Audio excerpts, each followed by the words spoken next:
একটু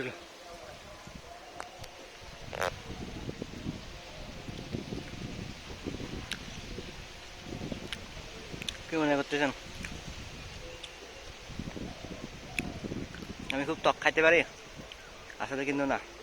এই তেঁতুলটা একটা মিষ্টি তেঁতুল, বলতে গেলে এক ফোঁটা টক নাই। মানে জাম খাইলে যেরকম টক হালকা হালকা, ঠিক ওইটার মনে করি। কতগুলো জাম আছে না একটু একটু টক, অথবা পাকা আম কতগুলো আছে না হালকা হালকা টক, ঠিক এটার মতো। গ্রামের এক ছোটো ভাই আনছে, সেই ইচ্ছা মতো খাইতে পারি। আর বাতাসটা দেখেন, সেই আসতেছে বাতাস।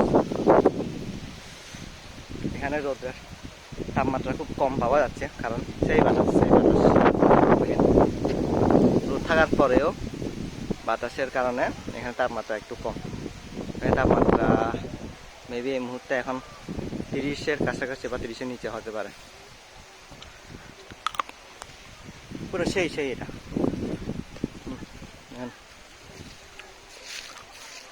আরামসে খাইতে পারে, টক নাই।